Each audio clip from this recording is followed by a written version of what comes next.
पापाचे दोषही निघून जातील आणि पापाच्या राशीच्या राशीही केल्या असतील तर त्या पापाच्या राशीच्या राशी जळून जातात. पण कुणाच्या जो सतत नामस्मरण करतो आहे असा जो नामधारक आहे त्यांच्या चिंतनाला आपली पाप जळून जातात. बघा तुम्ही देवाचं नामस्मरण भगवान ज्ञानोबराय तुकोबराय नामदेवराय अनेक संत अखंड नामस्मरण करत होते आणि ते नामधारक होते. पण आता तुम्ही आषाढीच्या वारीला बघा ज्ञानोबराय तुकोबरायचं किती नामस्मरण होते आणि ज्ञानोबरायच्या तुकोबरायच्या नामानं लोक करली जातात. पुरावा आहे आपल्याकडे बघा तुका म्हणे पाठे जाती संतांची पुण्यवंत व्हावे हेच असं जनाचे नाही. पुण्य वाढतो आणि पाप जळून जात मगच माणूस करला जातो. त्याच्यासाठी कारण आहे सतत नामस्मरण.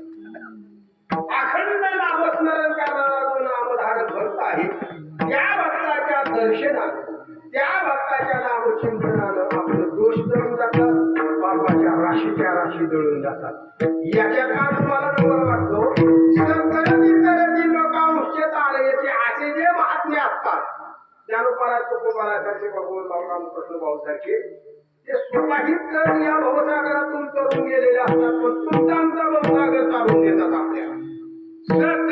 करती लोकांचे तारयचे स्वतः करतात आणि दुसऱ्यालाही या भवसागरातून तारून देतात. आपण तरुणी आणि तारीची आणि कुळे उद्धरिते बहुतांची स्वतःच करले पण लोकांची हजारो लोकांची कुळाचा उद्धार केला असे हे नामधारक संत असतात.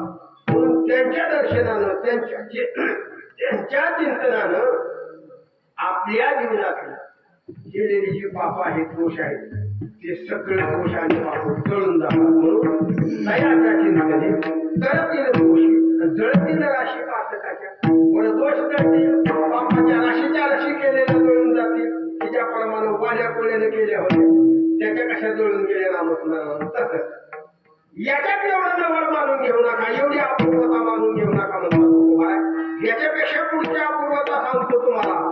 अहो ज्या भगवान पंढरीरायाचं परमात्म्याचं चिंतन करून आपले देह पवित्र करून घ्यायचं आहे त्या तो भगवान परमात्मा त्याचा जो अखंड चिंतन करणारे नामधारक भक्त आहेत त्यांच्या पायाची माती खेरंड आपल्या अंगावर लागावं आणि अधिक पवित्रता आपल्याला प्राप्त व्हावी म्हणून अशा नामधारकाच्या माग देव स्वतः धावतो अभंगाच्या तिसऱ्याच्या राजा चरण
धावत चालती मागे मागे अशा नामधारकाच्या चरण राहिल्याची देव इच्छा करतो आणि मागे चालत जातो.